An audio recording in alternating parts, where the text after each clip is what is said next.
What's going on, friends? James Nguyen here with the Alpha Red Comic Channel. Do I have a treat for you? We got Mr. Peter Simeti, publisher of Alterna Comics, with us tonight, and he's going to give us all his insights on what it takes to publish your own comic and what does it mean to be a publisher. He's been in it for 20 years, and he's going to give us all the ins and outs, ups and downs of what it looks like 20 years into the game. And without further ado, let me bring on Mr. Peter Simeti. What's going on, Pete? Hey, how's it going, James? Good. So I met you in 2024. We connected way back when. And hang on, let me turn off. Okay. Sure feels like it, 2024, way back. Yeah. Yeah. So, I mean, I was just coming out of my shell. I was breaking out into my independent comic shell. And I was heeding the advice of a lot of people, getting online and meeting other independent creators and just getting your voice out there. I was kind of lurking in the shadows, and people said, you got to get out there. And then I met up with you, and it's been great. You shared a bunch of knowledge with me right up in the beginning of my journey, and so I really appreciate this. This is long overdue to have you on my show, because you had me on your show like right out of the gate, and I truly appreciate it. So anything I say that you found useful? Oh, like almost everything. Yeah. Oh, okay, good. Yeah. We'll go through some of that stuff, because there's pitfalls. There's some things that work for you, better for you, and some things that work better for me. I'm very much more niche. My avenue of audience and stuff is very focused. So that's where some of the things that I found that are useful for me are probably things that you would just kind of throw away. I don't know. I like being with the people. You don't do conventions as much anymore, but I do find that I get a lot of new people. But we can go into all that when we jump conventions in. are good. Conventions are good. Yeah, it's just not part of your current arsenal. So yeah, there's a lot of different reasons for that. Sure.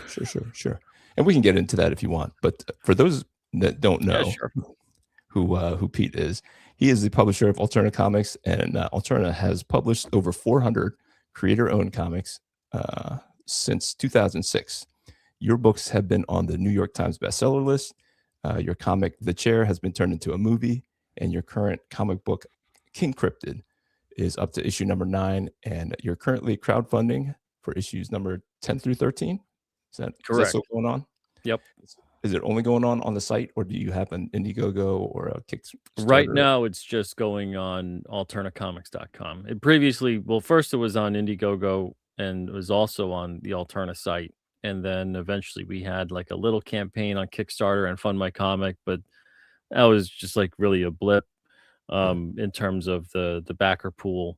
And now at this point, it's just 100% on the Alterna site. Okay. Very cool. And we can get into that is one of my questions about crowdfunding. Where is it? Is it getting too crowded? But we can talk about that as we come through. Yeah, sure. The feel free to pick my brain. I mean, you or the audience might not like some of my answers, but I'll do my best to be honest. Yeah, to each their own, right? It's a different journey for everybody. Oh yeah. So let's just say hi to the guys in the chat here. We got Revan Saber in the house. Let me see. Can I pull this up? I can do it. I can do two things at once, Pete. I know it doesn't look like it, but I can. It's tough. I haven't done a live stream, especially hosted one, in like about a month. Yeah. So sometimes you got to shake off the cobwebs, and I'm glad you're hosting, because it would be a train wreck of a show. No. It's still a train wreck. I don't typically have people on, so this is smoother than you realize, James. Yeah. It's going good. I appreciate it. Shotgun Scream says, King Cryptid rules. Have a great show, brothers. Hey, thanks, Spicer. And thank you, Reverend Saber. What's up? And my buddy Raymond McKay is in the house. He's the writer. He's my writer guy. Hey, James and Peter. Hope you all are having a great night. So absolutely. Well, it might be better if the Bruins weren't losing to the Stars right now. Man. Oh, no. Is it just a regular season game, or is it? Yeah, it's just a regular season game. It's hockey. Yeah. But I Yeah. live and die with the team. Mm. They've been Yeah. doing good. The Bruins, relatively speaking, the past Yeah, yeah. couple of games, but they're really just pooping the bed tonight. 3-0, down It 3-0 happens. in the second. It happens. So up here in Central New York, it's Bills country, and they lost a heartbreaker on Sunday, and so I'm feeling the Mm. blues. I'm But you not, but the people around me. they just all gotta take the fandom now to the Sabres. Buffalo's up 3-0 right now. Something to Really? be happy about. Yeah. Buffalo Sabres have been kind of perennially on the outside of the playoff race, Okay. and, they're actually not doing so bad this season. Yeah, yeah, Pulling it together. They had, I think it was either almost a 10-game winning streak or a 10-game winning streak, and, they've been doing good. yeah, They've been doing good. I think they might be in a wild card spot right now, which is yeah, strange for them to say. yeah. No, the Bills have been hot for the last couple of seasons. They just can't get it over the finish line, and so I think a lot of people are frustrated. So Yeah. Brian's in the house. What's Hey, going on, what's up, Brian? Brian? And Ray says, "You think the Bruins are doing bad? Try being a Canucks fan right now." That's rough right now. My heart goes out to you. That is rough. Yeah. Last place in the league. That's Wow. tough. That's gotta hurt. That's gotta Yeah. hurt. It's like a fire sale going on over there right now too. So, I feel for you, Ray. All right. So any New Year's resolutions? Are you a New Year's resolution guy as far as comics? You don't have to, the weight thing. Oh, I want to lose 15 pounds. We don't everybody wants to lose 15 pounds. I used to be, Yeah. and then I realized I'm setting myself up for disappointment and failure because it's January. It's Yeah. cold where I am. Oh yeah. Everything feels dead. Hmm. You don't want to do anything. I feel like we should have New Year's. We should move it. We should move it to a warmer time, like first day of spring. Feels Hey, like that, you got my vote. Yeah, but like, so I like to kind of like be reborn with the earth. So that's when I start saying, okay, I'm gonna get my stuff together. Yeah. The earth says it's time to go. I'm gonna start doing that too. But yeah, I used to do a like New Year's resolutions and whatever, and try to plan out things for the year as best as I could. And then I realized that the best way what to make God laugh is tell him your plans. Yeah. So Yeah. I realized let me just kind of adapt. That'll be my New Year's resolution every single year. Try to adapt as best as I could because you can plan everything that you want, Yeah. and you'll notice that if you're too rigid with your plan structure, it you're not going to last very long, right? So Right. you got to be able to adapt and roll with the many punches that life has to offer. Yeah. I have found that if I plan for something, I get farther than I do if I don't plan for something. Like, you go, I'll see how far I get. And I don't get as far as if I go, hey, I want to do 3 comics this year. I get 2 done, that kind of thing. Yeah, yeah. Yeah, I That's mean, where I fall. it's good to have goals, it's good to plan, it's good to do all that stuff. It's just Yeah. understand that um it's probably not going to work out. Oh, yeah. So make sure that you're able to be flexible with that. Yeah. And speaking of crowdfunding, good lord. Um talk about a weird frontier right now.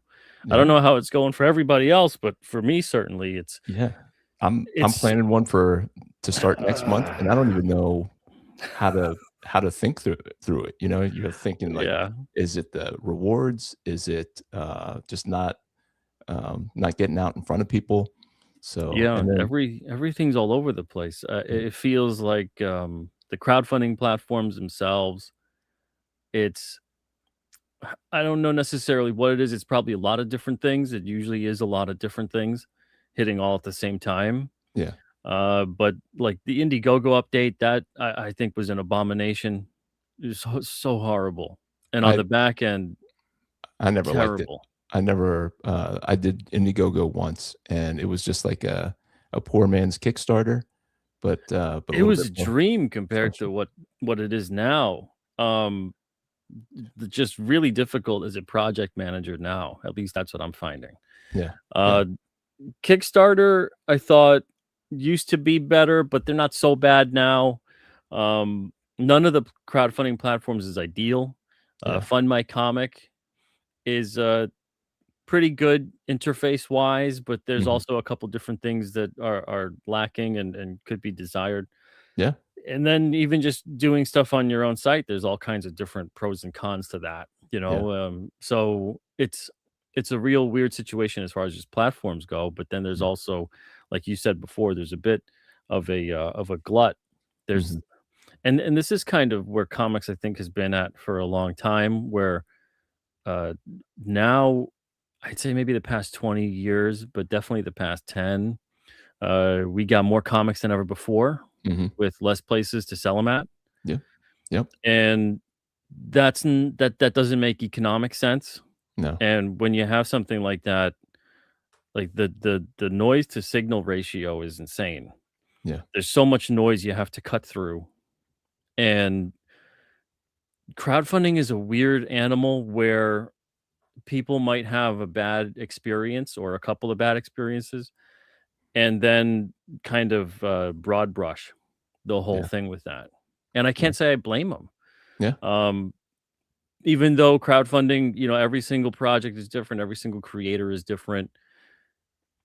How can you not feel kind of like a small kind of cringe when you hear crowdfunding if you've had bad crowdfunding experiences, whether it was severe lateness from a creator or a really underwhelming product Yeah. or whatever. Have Um, have you you been know burned, Oh, yet? yeah, I've been burned. Oh, really? Yeah, yeah, I've been burned by several crowdfunders, Hmm. probably more than I could count on one hand at least. Yeah. A couple of them that I think, like, it's been 5 or 6 years or something like Wow. that, Wow. uh, Do you since still hold out hope or no? No, no. I'm like, "That 40 bucks or whatever that Yeah. is gone." Yeah. I was Um, I was about to pull the trigger on one today, and it was like a $35 book, and then I put in shipping, and it became like $58. I was like, "I can't do it." $58. It's a trade paperback, 128 pages, and I was like, I don't know, 35, maybe an extra 10 on top of that, that's fine, but it was an extra, like, 22 am I bucks. doing the math? Yeah, that's like $23 or Yeah, something. yeah. I was like, "Okay," because they don't tell you what the shipping is until you punch in all your Yeah, information, yeah. and then I punched it all in, and I said, "Alright, just hit this button to seal the deal," and I was like, "How much is that?" I Wow. said, "Get out of town." That's nuts. Yeah, Yeah, so it's stuff like that. I think we're in a weird time frame right now where everyone rails against the mainstream and a $5 comic is absurd, but yet yeah, meanwhile a crowdfunded comic at like 20 bucks is acceptable, yeah, which yeah, is not setting a good precedent for anything. no. Mm, Um and again, I get it. People look at it and go, "Well, I could probably only sell like 50 of these, yeah, so I got to price it appropriately. mhm, Otherwise, I'm not going to make anything." But the thing is that w- if you're just starting off and you can only sell like 50 of a book, then you have to start small. You don't have an audience yet. You got to build an audience. right, Get short stories out there, make a smaller ash can, make a 10-page story or yeah, something.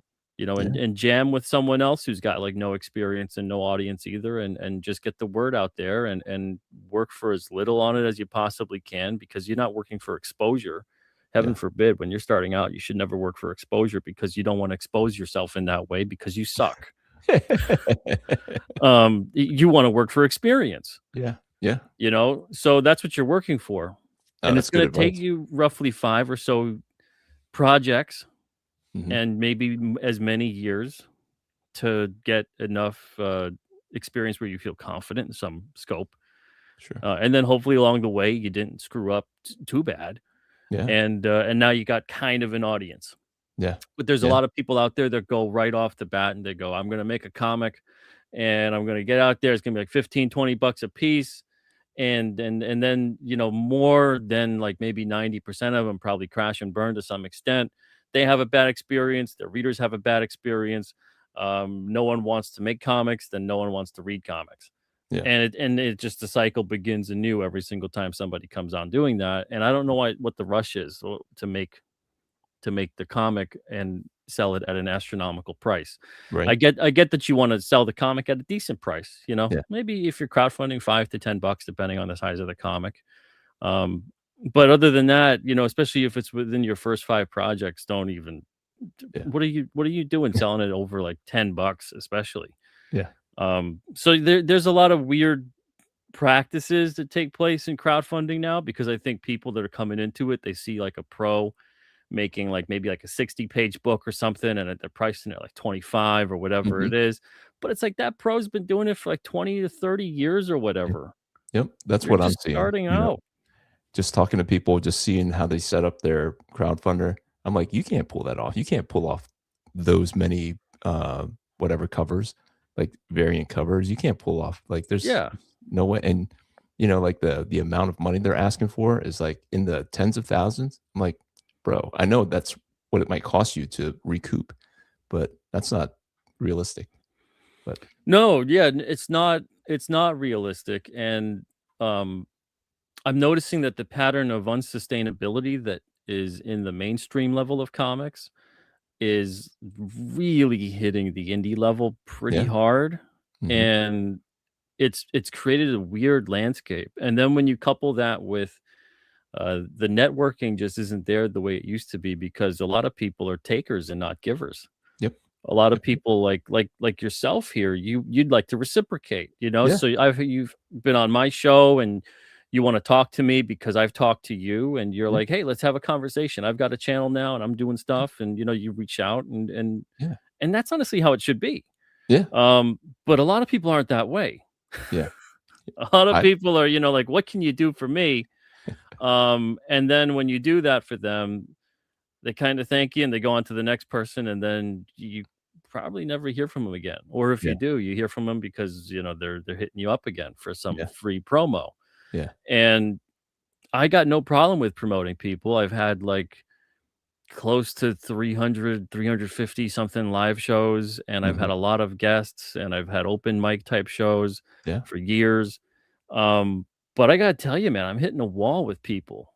Yeah. It's getting really frustrating to do shows like this because not just the lack of reciprocation, Mhm. but also the lack of me confidently wanting to tell people, yes, you can support this creator, you can buy this product. Oh, yeah. Because I've had a lot of people on my show where I didn't really feel comfortable telling people that. I Yeah. don't mind if a creator wants to take a minute or two to just Mhm. kind of say whatever they got to say. Yeah. But there'll be people that come on my show and I'm like, I'm not buying this book and I wouldn't Yeah. buy this book. Yeah. And I can't tell people to buy this book. Yeah. Um, but if you want to have a conversation, I'll have a conversation with pretty much anybody unless, Sure. proven in the Yeah. past otherwise. That Yeah. why should we have a conversation? Yeah. It's better to agree to disagree. Um, but there's maybe like less than a handful of people I could think of. Right. Right. So for most people, they don't want to have a conversation. Yeah. And It's there's a lot of creators that um maybe they just can't even have a conversation, yeah. Yeah. so they go into it and they're just in like promotion mode Mhm. and they just want to talk about their book. They just want to sell their book.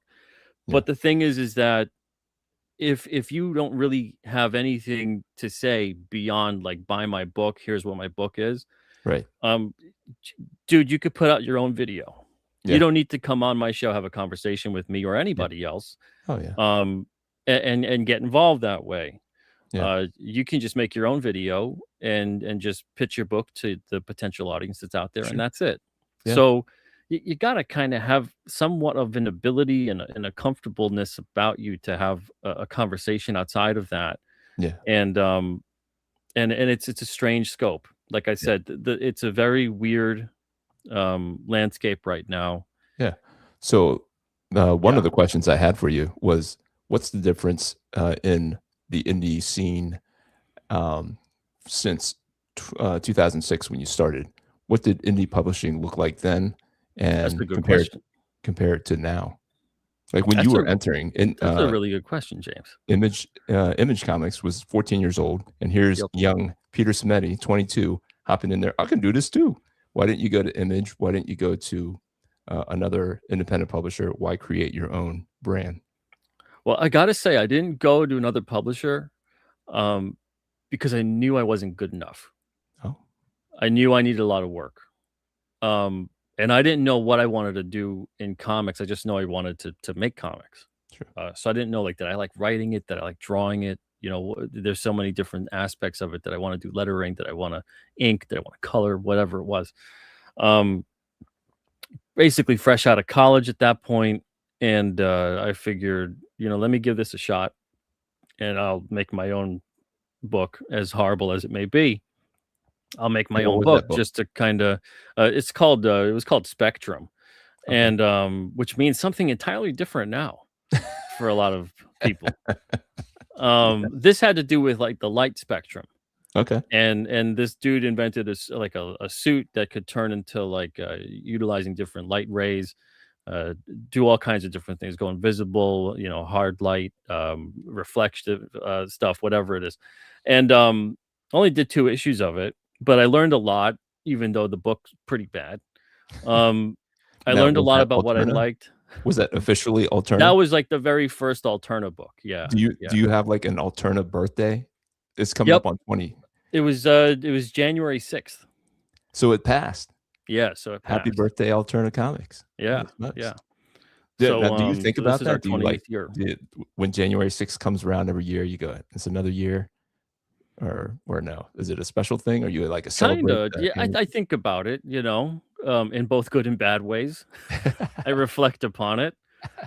Um, because that's the thing is when you do anything for 20 years and you've interacted with thousands of people over 20 years, Sure. you're gonna have a lot of great experiences, you're gonna have a lot of mediocre experiences, and you're gonna have some pretty horrible experiences.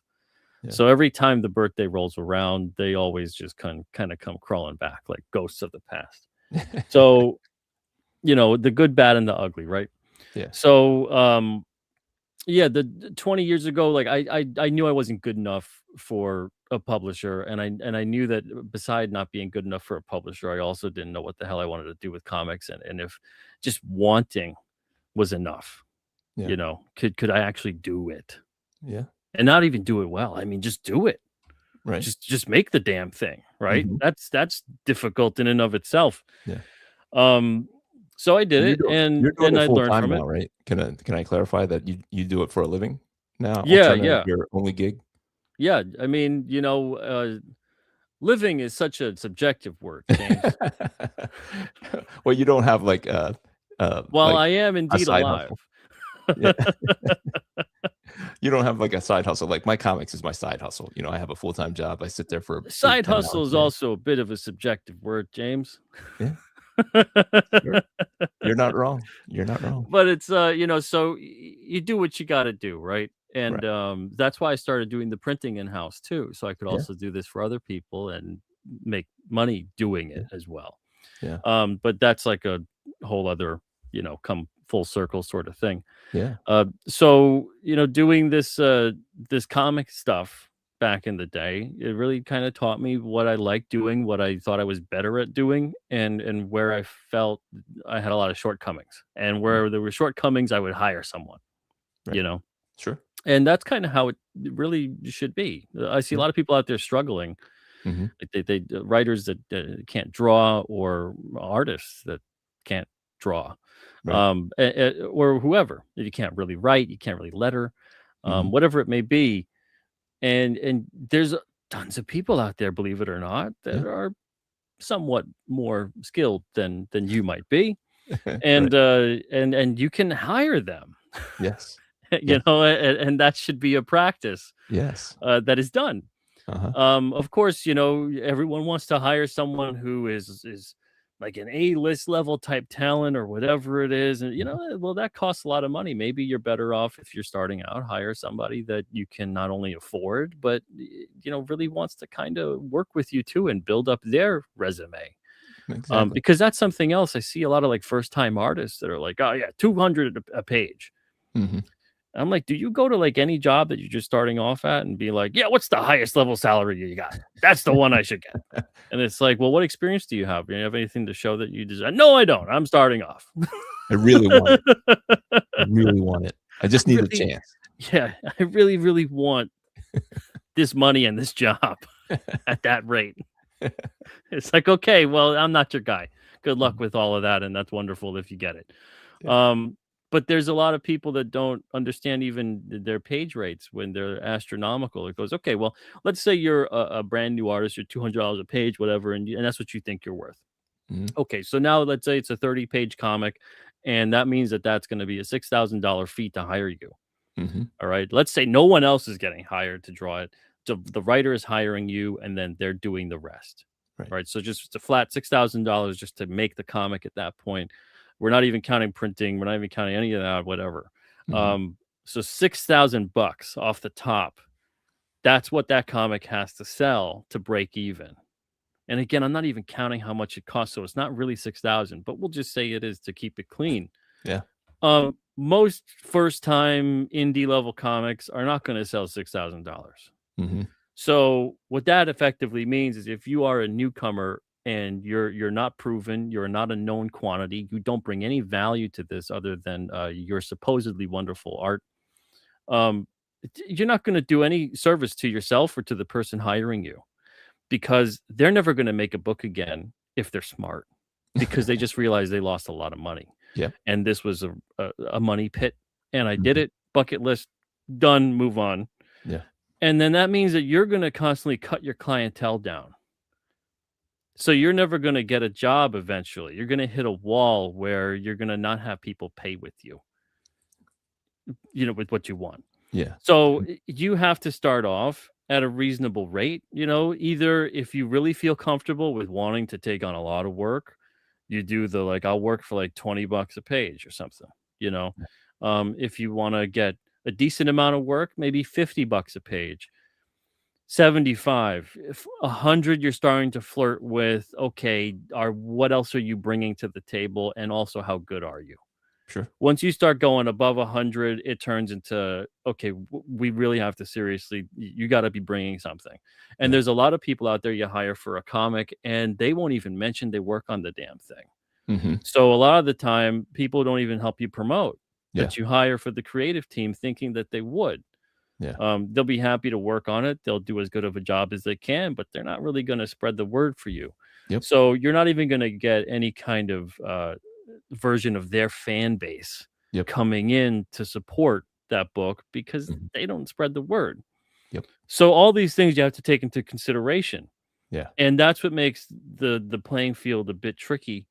And that's where I think a lot of people get burnt out Sure. because it's a team sport Mhm. and there's a lot of people playing it like they're just a golfer against the hole, Oh, yeah. A hired and it's gun. like, Yeah. yeah, and it's like, no, you're working with others and you got to all work together to achieve success here. It doesn't just mean you do your part as the artist. It doesn't just mean you do your part as the writer. It doesn't mean you get um as confined as that Yeah. and as departmentalized as that. You have to be willing to kind of branch out a bit and pound the pavement Yep. because that helps you out too in the long run. Yeah. It lets people know that you you're hireable, Mhm. you help promote, Mhm. and you're proud of your work, Yep. which is very important things, Yep. Yep. especially for a freelancer. Yep. So Um, Ray yes. has a question here. I feel bad because he's got a little extra favoritism because he's my writer. So I want you to maybe address his question about young talent coming in. He's new to the game. So he says, It's "What's just a reasonable rate for a 22-year-old writer with some decent indie credit under his belt? I'm worried I could be over or underselling myself." okay, so you're selling yourself as a writer. Yeah, Okay. Well, at that point, I mean, I would need to know what the indie credits are, what the book is, how long you've been doing this in what you would call a professional kind of sure. forum. Yeah, And I would also have to see the quality of the writing, of the sure. work. Yeah, Um, and then I could give you a better estimate as to where I think maybe your ballpark could or should be for writer. But if I'm just gonna vaguely say something like that. Normally, for a writer, to be perfectly honest, it's a pretty decent thing to say, yeah, writers should get paid just as much as the artists, but write out, um, draw a city full of people, and then draw a city full of people, and then tell me which one takes longer to do. Yeah. So writers should absolutely not get paid the same as an artist. Yeah. Unless you again are like really bringing it in. Mhm. And that takes a long time, if ever, to establish yourself as that known quantity uh, that will sell books based on name alone. Mhm. Very few people, even in the professional scope, do that. So, I mean, I would say not to skirt around your question, but I would say maybe I don't know, something like 10 or 15 bucks a page. Like I'm serious because to me, I don't know how you could have a lot of experience at that point. Now, again, I have to see what it is that you have to offer. Um, but it just hearing the superficial nature of it, 10 or 15 a page, 20 tops. And that's personally where I would be at. And in some respects, I'd even say that you're lucky to get that because most people don't hire writers. Most people, like, if you'd be better off trying to get hired as like an editor, I could see that happening, or a proofreader, or something along those lines. Like most writers get hired for that kind of purpose, as opposed to writing the story. So they'll help somebody else to really flesh out their story in terms of a page rate and getting paid for that kind of a job. Uh, Writing is, I think, probably on the indie scope, treated as way more of a personal endeavor. So you will find, and maybe you find it now, you will find it's more difficult to get work at that. Now, if you're getting work at more than 20 a page, man, kudos to you. So that's just kind of where my worthless Yeah. opinion is at. So you're saying indie work? Yeah, Indie work? Yeah. yeah. So, Yeah, like now if you're, you got credits under your belt and, one of the bigger companies comes a knock in, obviously, they have their own kind of system of page rates and things like that. So it's going to be hopefully higher than that. But again, they have higher page rates because they sell more books. That's yeah, something else that a lot of other, creators I've seen out there, they don't really understand that a lot of that stuff with the page rate is commiserate with what is selling. How much they think that you could sell. Even in the book industry, when you get an advance, it's based off of how much they think they're going to sell, yep, yep. you know? So, Well, he says, "Great feedback. Thanks so much, Peter. Really appreciate it. Thank you so much. I definitely understand how lucky I am to be making some money as a writer." yeah, and it's great that you are, and like I That's about said, it's a rare thing. that's So, about what I pay him. So keep it up. I think that's what I pay him. It's few and far between because I have to draw the thing, so it just takes longer. But let's say hi to a couple of other people. Ray also said that Kickstarter stresses me out, and I've never been the guy who was running it, just the writer of the books on Kickstarter. So stressful. I can't imagine what it's like for you guys. Yep, you set it up, and it's like creating another baby because you're strategizing. What do people want? What would people? How would people Mm. want to support you? So you're thinking about the rewards. You're thinking about, can I fulfill this reward at this cost? All these unknowns, and you just have to put it out there. The part I hate and that I'm never good at as long as I've been doing this, and I've been doing the crowdfunding thing since it first came around in like maybe 2009 or something. Well, I'd say that I have maybe like a 50% hit rate on deadlines yeah, of when I say that I'm going to fulfill and when I actually do fulfill. really, And 50%. and the more people I get involved, Oh, the like I fulfill 100%, but in oh yeah, terms yeah, of hitting the deadline, like if I say, this will fulfill I like got you. next year, Yeah, yeah, I you got you. know, the odds of me hitting that is like 50%. Um, and the more people I get involved, and depending on how serious the level of their involvement, what that's Mhm, like, the less likely I am to hit that goal, to yeah, hit that deadline. And no Exactly. matter how many I do, I'm like, okay, I'll give myself more time. And like right now, I'm late on King Cryptid 10 to 13, and I'm late on Blood Moon. And it eats me up inside. But at the same time, I'm like, I could cut a lot of corners and deliver a really bad product. Hmm. Um, but I'm not going to do that. Right. I think people would rather wait a bit longer Yep. than get something really bad. And now I'm not saying like they're going to wait like 2 or 3 extra years or something, but it might be like 1 extra year. It might be Mm. like 6 extra months, Yeah. it's that kind of a thing Yeah. because there's all these moving parts, and depending on what happens with the creative team involved or what's going on in the world or Hmm. anything like that. Like I can't Yeah. imagine people running crowdfunding campaigns when like COVID hit, Yeah. you know? Yeah. Like it just turned into I don't know what the hell's gonna be happening.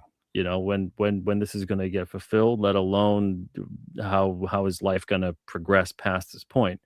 Yeah. So that's the one part that's become really difficult for me, and I've had to learn to make some peace with it as much as I possibly can, as much as I hate the lateness aspect of it.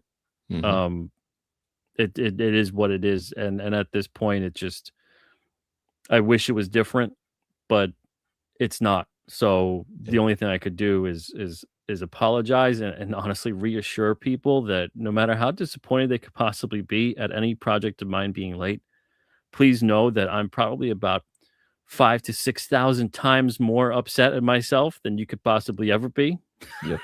Yep. So Yep. just take that consolation, Yeah. that there's been like panic attack days. There's been, cold sweats in the middle of the night, sleepless Mhm. nights kind of deals of like, how am I going to pull that off? And Yeah. I wish that this was different, but it's not. Yeah. So how did you push out 400 creator-owned comics in the past 20 years? That One sounds at like a a lot. time, baby. One at a That sounds time. like a lot of sleepless nights. That's crazy. Crazy, crazy, crazy. Yeah, man, I tell you, it's a weird scope. Comics is both a wonderful place and a hellish landscape of horrors beyond belief. Yeah. Yeah.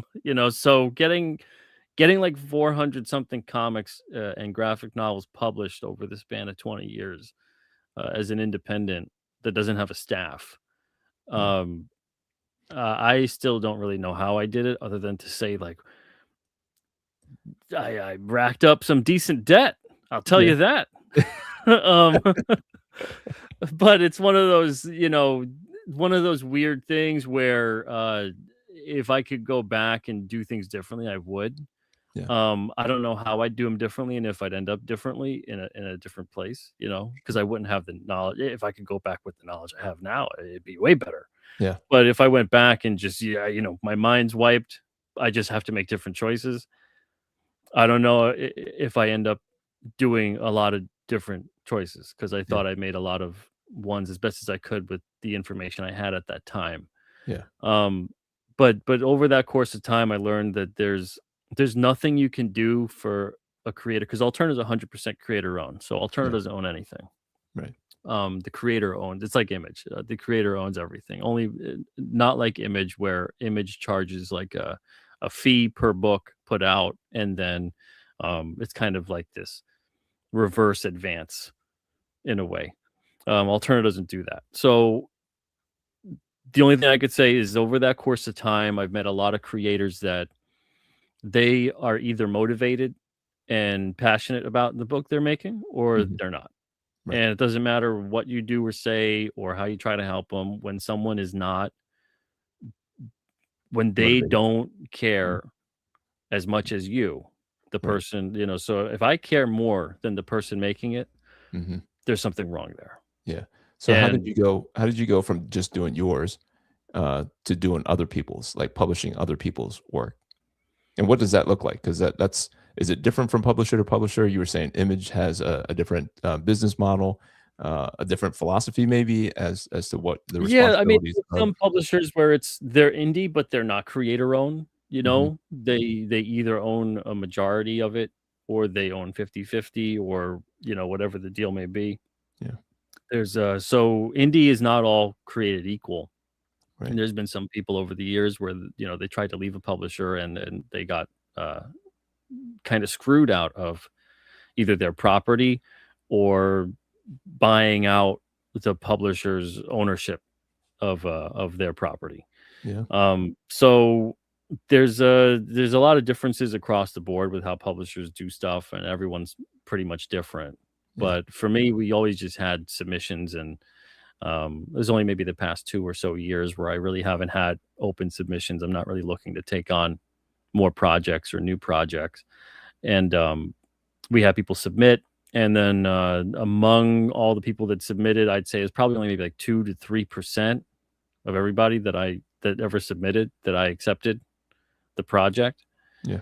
So if we publish 400, if you count the single issues and stuff too. So, but if you say it's just the title itself, we probably publish closer to, I don't know, maybe 100 of different individual titles. So that probably means we probably publish more than 400 at this point, individual pieces.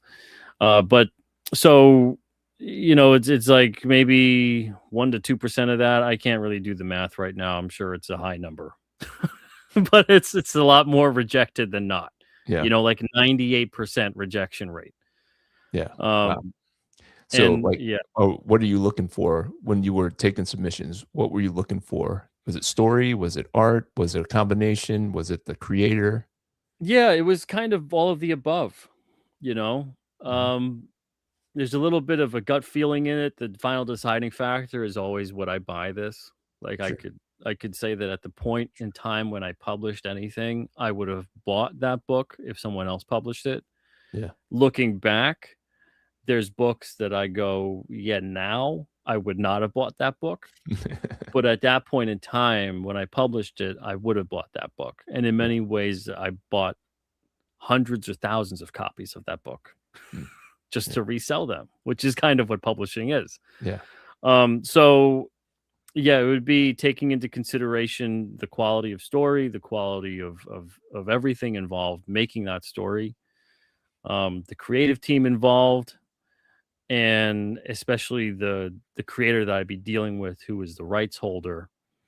What I at the time of signing them, what I felt they were going to do for their own book, Sure. and how maybe coachable I thought that they were, Yeah. because there's no point in getting involved with a publisher or anyone really for that matter if you're not willing to work with them. Yeah. Right. If you're going to be combative the whole time, not like saying you have to yes yes yes every idea the person has for you, Mhm. but if you shoot down an idea, offer an idea. Right. Don't just be the person that shoots down an idea, Yeah. because eventually if you're just the person that's just no no no no to everything, well, Yeah. now there's no ideas. So Oh, where are we at? I've walked away from a lot of partnerships where it's like, let's get together, let's create this thing, and they don't know what they want. They just know what they don't want. So I spend all this time drawing it, coming up with something. They go, no, that's not what I was looking for. Like, well, what are you looking for? Yeah. Well, it's just not that. I'm like, well, I don't It's have like time to. it's like you're making dinner. Yeah. You're making dinner and the person doesn't know that they what they want Hmm. until you make it. Hmm. Imagine that. Yeah. Yeah. It's like, "Can you give me some help of what you do want?" You're talking "No." about my wife. You're And it's talking about. like, "Well, what don't you want?" "Okay, well, I don't really know until I've tried it." "What Yeah. are you talking about?" So we Where do gotta you want to do go all tonight? and I don't then know. You and then suggest it, yeah, and you suggest like a bazillion things. And she says, nope, nope, nope, nope, nope. I'm like, I don't know what you want. You yeah, know, yeah. I that's too need I much. need some kind of concrete, definitive something to work Yeah. with, you So, are know? there independent publishers out there that you think are doing it well? I mean, obviously, Image is the king of independence. Uh, but who else out there do you think is doing it well? No one, to be perfectly honest. I mean, And there's honestly, my present company included me. yeah. I don't even know if I'm doing it well. There's times I'm like, I don't think I am, but I don't know how to do it any other way. Yeah. And then the ways that I think maybe I could do, I'm like, I don't have the time or the money. Right. So yeah, I don't even think Image really is doing it well. There's things that they do where I'm like, "Oh, that's awesome." And then Yeah. there's things that they do where I'm like, "What on earth are you thinking?" Yeah. I feel like there's a lot of, especially independent publishing, where you just throwing the spaghetti at the wall and hoping, one of them sticks. Right. And you don't exactly maybe know what the hell is a good book or not. Right. Like, I've thought over the years that they must have their finger on the pulse. And I Mhm. think that there's been publishers over the years at certain points in time where, like, they really did. Mhm. But right now, I honestly don't think I could say anyone is doing it right. I think if someone was doing it right, comics would be in a much healthier spot right now. How about I think everyone's just kinda trying to figure out how to do it at all. yeah. Um, What about how yeah. manga is doing it? I mean, they're not a publisher. They seem like an industry that is a well-oiled machine, Well, and yeah, then yeah. they've come over here and they've got all this product. They've got all these years of characters and stories, and they're just kind of eating everybody's lunch, all the Yeah. American company lunch. Well, manga, I think, is really weird because, I look at current day manga, Mhm. and I think current day manga looks an awful lot like 30-ish or so years ago American comics Yeah. in Yeah. terms of the scope. Mhm. And then if I look at it even closer, I think manga looks a lot like in terms of, the willingness to publish a variety of stories, they look a lot more like Golden and Silver Age American comics, Mm. Okay. where they didn't just say, "Manga, we have a predominant genre," Yeah. Yeah. and then everything else is kinda subservient to that. Yeah. Um, Manga said, every single publisher looks like they just go, "Look, we publish stories." Yeah. And different publishers publish different things for different people, but the industry as a whole seems to be very open to publishing a lot of stories. Now, there's a lot of genres, of course, within the scope of indie comics, but in Mhm. the larger scope of the bigger publishers, which is Right. unfortunately still like the lion's share of what gets out there in American comics, Sure. um, superhero is by far the most dominant. Sure, sure, but Um, that's shrinking, right? That's what is shrinking, and everything else is going with it because American superhero comics don't seem to be doing as well, so everything else is doing worse. yeah, but well, then what becomes unfortunate with, I think, the American superhero comic is it turns more, instead of the publishers saying, "Leave the superhero stuff as is," which has always encompassed a wide variety of story, whether it was drama, romance, action, suspense, sci-fi, horror. Like, there's all kinds of every genre that was baked into the character depending on what the character was. Um, but instead of saying, "Look, we need to branch out with some new stuff that is, like, just specifically in these kind of genres," the publishers are so entrenched in everything is in this universe, but you don't need to have everything within that universe. You can still have, like, the Marvel universe, the DC universe, leave that alone, and then just have imprints. Yep. And DC with Vertigo did that for a while until, like, they started to wanna build in some of those Vertigo characters into the DC universe, and that's where I always thought that it would have been great to see the graphic novel format Mhm. Yeah, be a totally different imprint from just turning into, an extension a lot of the time of the universes of superheroes. yeah, Like Marvel, DC, the graphic novel was it's a bigger format, it's a bigger price tag, automatically speaks to an older audience because of those things. mhm, If they stuck with the single issues, speaks to an audience that's roughly all ages, yeah, meaning not directed at kids, but kids could read it and enjoy it. And then graphic novels could speak to an older audience, teenagers and adults, and you can have different things that are outside of continuity. You could have different genres and characters and things all together. And there were different points in time where both of those companies did have books that were like that, where they weren't in the universe and stuff like that. But that stuff largely came and went with like little fanfare, Mhm. and it just turned right back into, you know, lean heavy into the superhero universe. Yeah.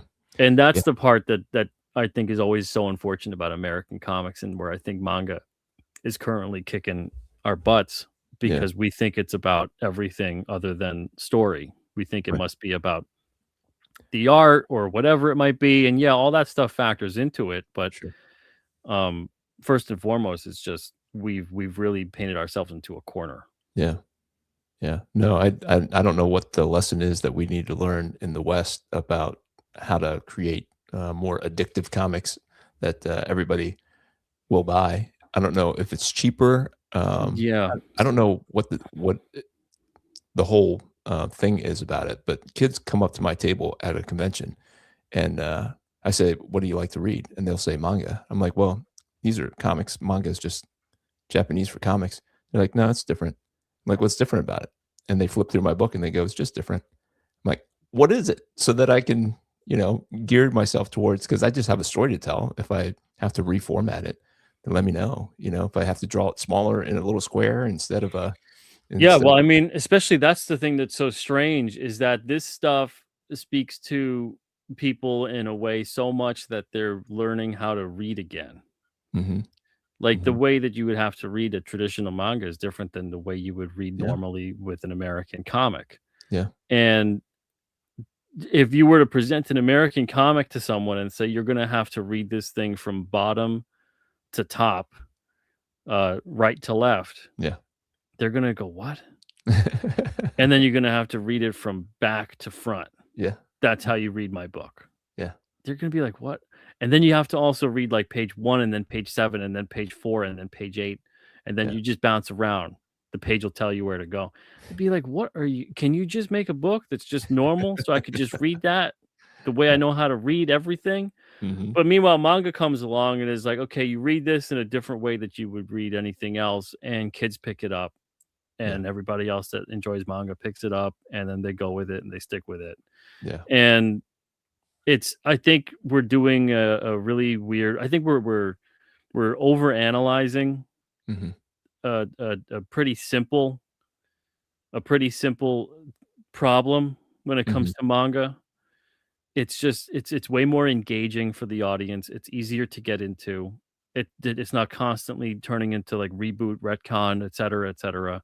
Yeah, And then it's because the companies that really put this stuff out aren't corporate subsidiaries of billion-dollar mega conglomerates, yep, yep, so they have the ability to actually be a publisher, yeah, which is where the golden age, silver age, bronze age, the classic era of a lot of comics for Marvel and DC, that's where they were mostly entrenched.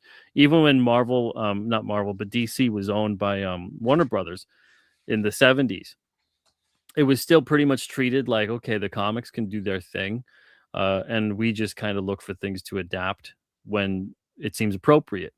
yeah, Warner Brothers wasn't necessarily like, okay, this is what you put out, this is what, how you run your company. sure. Um, and they took a lot of chances at that point in time, and some of their most classic and beloved stories come from those time periods. Yeah, But once those publishers started turning into just, divisions of something much, much larger, um, that's when I think it all just kind of fell to the wayside. And I don't think we get back to a healthy comic industry as it should be. I don't think we really get back there ever again unless the people who are at the top right now recognize something's wrong and try to do something about it. yeah. And since the system works for them right now because they're firmly entrenched in it, I don't think any of that's gonna happen. It just So doesn't it's it doesn't sound to me like it's even working for them. It just seems like they don't understand how to right the ship. They were Yeah, so well, bent on the one direction, the message some and some people do seem to know how to do it, but mhm, they're for one reason or another, and I can't tell if it's, there's too many moving parts, or there's a level of fear involved, or there's a level of so much uncertainty that it seems too risky. Mhm. You don't have to necessarily pivot the whole company, Yeah. but just even looking at the top 10 titles Yeah. and seeing, okay, yeah, what are they doing right? Like, if you don't know why something is good, why something is bad after doing it for so long, Mhm. um, then I don't know what to tell you. That's kind of Well, a I weird mean, you place have to be. your own motivations, right? The editors, the guys in the high up making the decisions, they're making big paychecks, and they're not gonna just let it go, they've gone in one direction, they're doing all that they know how to do, but they don't know how to let go of the things so someone new and fresh can take it in a different direction that they can't think of because they've been doing it a certain way for so long. So I mean, they're out of it's a tools. little bit like that. Um, what I wish the bigger companies were kind of run closer to like how a sports franchise is run, Mhm. where you have this turnover of like a farm system that gets into the pro league, that gets into, you retire or whatever, and then that person eventually becomes some kind of staff coach, whatever it is. And you kind of have this system that keeps churning, Yeah. and you have generational talent. Right. Um, and we kind of had that for a little bit in mainstream comics, Yeah. but then they kind of went to a different way where it's kind of opposite of what you were saying, where they all of a sudden started really putting a lot of value into like the fresh new voice instead of listening to the tried and true who'd been through the trenches. Yeah. And you need a mix of both, Yeah. and you need the fresh new voice to understand that there needs to be some level of respect for what came before. Right. Right. And you need the people who came before to understand that you also need some new life and new perspective injected into something to keep it fresh. Yeah. Yeah. And in the middle there, like you have like a Venn diagram of the two, and in the middle you have a cross section of something that's probably going to be pretty great and it'll work out. But instead, it became so much about the youth culture perspective Yeah. of what is buzzworthy, trendy, etc., Yeah. and everything else is viewed as obsolete Yeah. or worse in some Mhm. ways, defamatorily worse.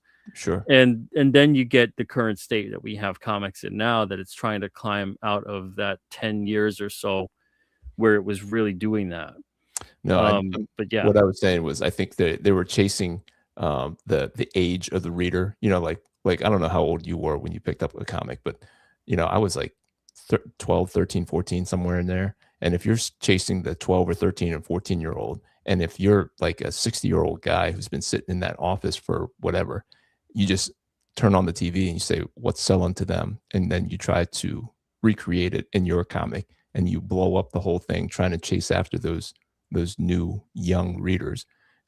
That's where I think somebody else who could come in and look at it from fresh eyes and not play the same old games, same use the same tricks to get the young in, and try to create something that they want that's different.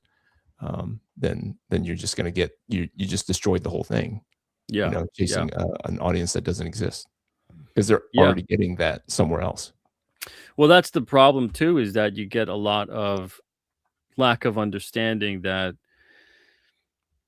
you left comic readers, like a whole generation or two, in the lurch. You surrendered a lot of space to other media and platforms, and you kind of waved the white flag, thinking that that was the thing to do, and saying like, "Oh, they're into video games now, or they're into whatever now," and that's what the reason why they're not into comics anymore. Right. Instead of having like that really great synergy that was going on in like the early to mid 90s, Mhm. where comics were with trading cards, animation, Yeah. movies, video games, like they were Mhm. all a part of everything. Yeah. Nothing was kind of surrendering space to the other. They were all part of where it was. Yeah. Um, and then all of a sudden it kind of became comics should take a back seat. Yeah. And now it's largely become comics should take a back seat, to the point that a lot of the things that make comics on the mainstream level so kind of infuriating and kind of pushing people away. A lot of that kind of stuff has been brought into the films and shows and stuff like that, where it doesn't seem like an enjoyable escapist event. It seems like Yep. homework. It Yep. seems like I have to have watched like 20 or something of these to get what's going on right now. Right. And a lot of stuff with comics, that's kind of where it went, where it was like you couldn't just sit down and enjoy an issue. Hmm. You would read an issue and go, "What the heck is even happening here?" Because it feels like I'm in the middle of a 40-year story Hmm. because Yeah. no one seemed to be able to understand anymore. It was Yeah. about telling good, solid, interesting, entertaining stories Yeah. episodically. It wasn't Hmm. so much about having this insane storyline that was too big to get a new reader in Hmm. without kind of turning them off. And Yeah. the only reason that you would get a new reader a lot of the time that would suffer through a storyline like that was because that art was amazing. Yeah. So if the art wasn't amazing Hmm. and didn't hook you, Yeah. then you say, I'm not doing any of that other work. I'm not There going was. to track this down. I'm not going to be invested in this. Yeah. It's just not worth my time. There's a million other things to do. Yeah. It felt like the older comics were a lot more filled with story than they are now. It was Oh, totally. decompressed, and it's like, barely a scene of an old comic, is what you get in a full comic. I was reading the, Superman, Spider-Man crossover that they're gearing up for another, um, Oh, yeah. crossover, and so they re-released it. I bought the big Treasury edition, and it is so chock full of, like, adventure, and I love it. Like, it's so huge, and I get to flip through the pages, and it's a big story, and, he's fighting Lex Luthor, like, twice in the beginning, and that's just the introduction to Spider-Man to Superman, and then the last page of it, they give you a breakdown of who Superman is, like, a one page or a double page of, like, who even Superman is. I'm like, "That was awesome," just like a concise explanation of who the character is and why we like him. Then you flip the page, and then it's Spider-Man does the same thing. He fights Doc Ock for 2 or 3, adventures, and then they get them together, and then Lex Luthor and, Doc Ock are teaming up, and then so, uh, Spider-Man and Superman, after they fight for a second, realize that they're on the same team, they save the day, and it's a huge I mean, it's awesome. It's awesome. Yeah. So Yeah. much It's story. I feel like there's a lot of writing now that doesn't just try to tell a story. It tries to show off the genius of the writer to the reader. Yeah. I Yeah. feel like the writer is constantly trying to be like, I'm more clever than you. Right. And it's like, don't try to out clever the audience. Just try to entertain them. Right. you know. Right. Make those emotional punches land. Yeah. Uh keep those action scenes interesting and moving and have a nice rhythm so you can have a story in between all of that. And there's a lot of stuff now where it just feels like it's either too much or too little. That balance is kind of off. Yeah. I think a lot of that falls on the scope of there's just not a lot of good editors right now on Yep. the mainstream level. Yep. Um, you'll notice a lot of the time if you've been collecting comics for a long time and if you've been reading comics especially, you'll notice when a certain creator or a writer or whatever seems to all of a sudden have just dropped off a cliff. Like the quality isn't there, the story sucks, whatever it might be. And then you look at the editor and go, oh, it's a different editor than who they Mhm. usually would have. Right. Like more times than not, the editor within comics, it's not like the editor in any other industry. Yeah. Um, they're a part or should be a part of the creative team. Yeah. In indie comics, sometimes there's no editor at all, which does not help. And a lot of indie creators need an editor, Yeah. um, far more than they realize. And they need a good editor, and they don't need an editor who comes in after the fact. They need an editor that's right there with them. So, when the writer writes out the script, the editor can take a look. Then the writer can revise that script. Then it goes to the artist. The editor can see page by page how it's developing and give some feedback when the artist is creating. Mhm. and that's how you get a more cohesive product. Right. But when you have a lot of the times what happens if an indie comic even has an editor at all, they come in after everything is done, and you're more or less a proofreader at that point, Mhm. and you're Yeah. not really an editor, and there's not Right. really a whole hell lot you could do that a decent spell check can't do. Right. Right. Right. All right. So before we finish up here, I want to read through the comments and then see if anybody has any questions for you. And then I have one or two questions that you can answer to wrap things up. So Sure, sure. let's see if we missed anybody. My Oh, time is yours tonight, James, so no, whatever I you wanna appreciate do. that. I appreciate that. I'm like a sundowner. I'm turning 51 next week, and I'm like, boy, that pillow, that pillow sounds pretty comfy right now. So Jay Scott in the house. What's up, James? Tuesday fun for sure, for sure. Spicer says, I'm not paying $58 for a comic book. That's right. That's right. It was I was shocked. $35. I was like, I'll bite, I'll support the indie. And then like I don't know how you get $7 flat rate, but even for mine, it's somewhere around $10 is roughly what I pay for shipping typically. Yeah, 20 something is insane. Yeah, That's that's like insane. international shipping. Yeah, yeah. That's crazy. Shipping is getting wild, Brian says. Yep, yep. That was Ray's question. Great feedback. Thanks so much, Peter. Really appreciate it. Oh, that was about the writing costs. I buy a Ray McKay book. Just saying. That's Brother Fong in the house. At least enough to stock him at Comic Con to get it to sign the books he wrote.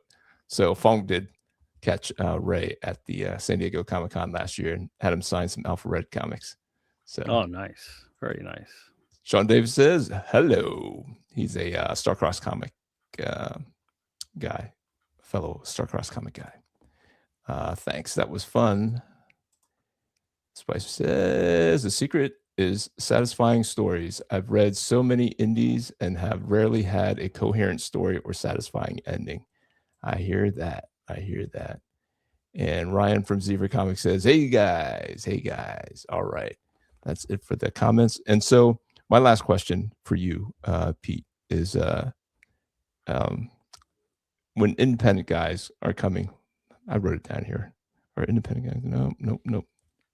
What would you suggest? What is some advice you would give to an independent creator who's out there just getting started with their first comic? As a publisher, as a creator for 20 years, what can you give? Advice can you give to the guy trying to create his first comic and getting it out there to as many eyeballs as possible? I would say, if you're a first timer, especially if you're just kinda coming into all of this, and even if you've been doing this for a while, this is good advice too, it'll help you. Learn as much as you can. Learn as much as you can, study the comics that you really hold on high regard. Too few creators actually study the comics they like. Actually know why they like those comics, what's good about them, what works, what doesn't work. Mhm. A lot of creators just kinda wanna tell a story on a whim, more or less, it seems like Mhm. sometime. That they haven't actually studied why does that comic look that way? Yeah. Why are they doing what they're doing there? Why is the lettering that way? Mhm. Why does the paneling go in usually a Z shape with the eye line to follow the story? We're talking American comics, of course, at this point. Um, you got to make sure you study the comics you like and analyze them. Make sure that you really get what it is about what's good and what's bad. Yeah. Yeah. You That's know, and I there's a I lot I of I agree. You can learn a lot by deconstructing and then reconstructing, yeah, like, what you like. absolutely, absolutely.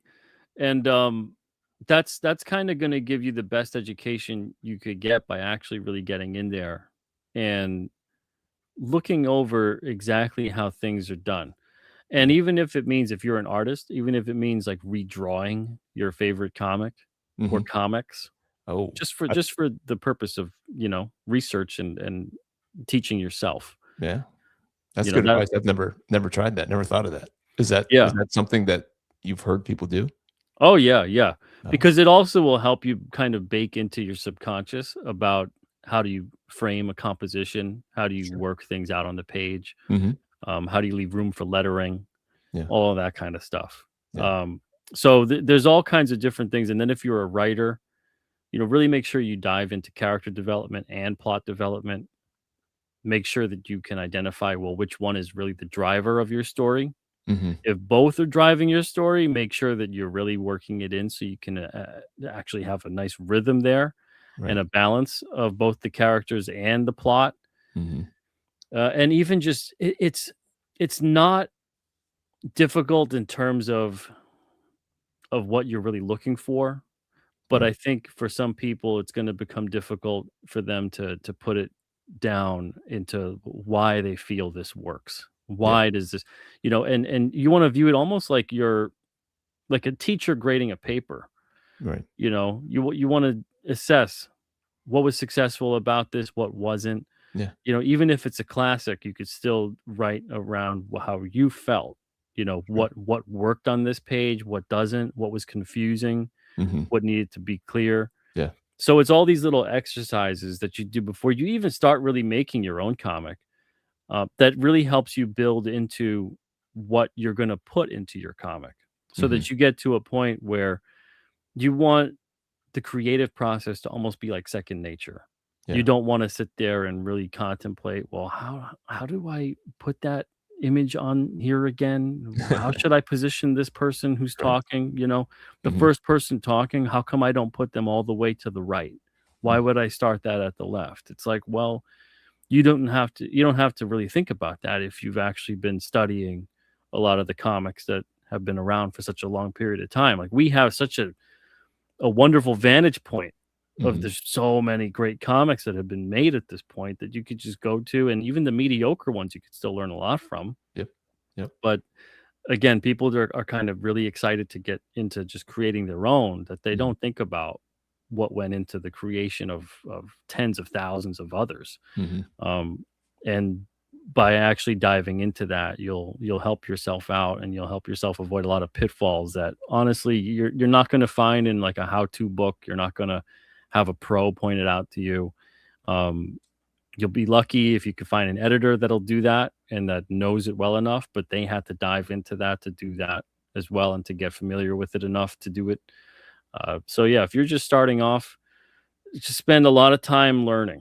Spend a Right. lot of time learning to the point where you feel confident enough to get your stories and your ideas and your art or whatever it is down on the page, and always be focused on learning, Yeah. because you're never going to know everything there is to know. Yep. Spicer says, "I'm literally drawing over Wolverine issue number 31 to get that inking style I love so much." Yeah, That's there awesome. you go. Yeah. That's how you do it. That's how you do it. Well, Pete, I appreciate your time, brother. It's good talking to you. Good hanging out. I appreciate you coming on and just sharing that wisdom. 20 years of publishing, all the ups and downs. I mean, we could get into other stuff, but maybe another week, another time, if you can squeeze me in, well, I'll reach out to you and we can get together again. Yeah, sure. Anytime you want to have me on, James, reach out. Awesome, awesome, awesome. Guys, I thank you so much for hanging out with us tonight. I want to thank Pete, and don't forget to hit that like button, hit that subscribe button, and we will see you all next time. Grace and peace. We are out. Hang on, Pete, before wait, my outro is long, but hang on after the outro. I want to say goodbye Okay. afterwards.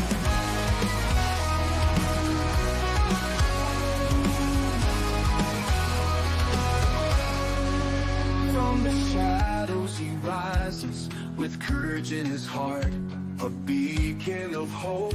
He's ready to start with faith as his armor and a fire in his soul. Alpha Red stands tall, fulfilling his role. Alpha Red, the hero we need. With the power of faith, he'll always succeed.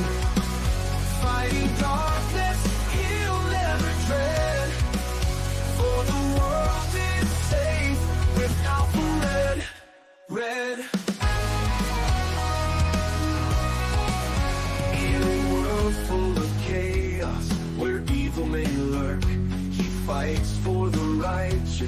ambition and work. Guided by God, with strength from above, he battles the darkness with unyielding love. Alpha Red, the hero we need, with the power of faith, he'll always succeed. Fighting darkness, he'll never dread, for the world is safe with Alpha Red, Alpha Red.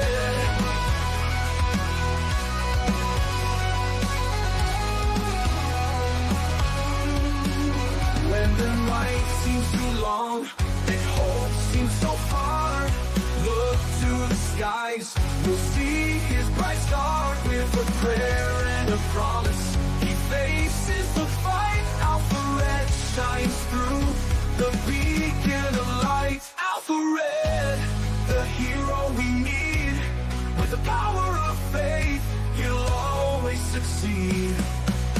Fighting darkness, he'll never dread, for the world is safe with Alpha Red. So stand tall with courage, let your faith lead the way. With Alpha Red beside us, we'll see a brighter day. For evil may tremble, but never forget, the world is protected by our hero, Alpha Red. Alpha Red.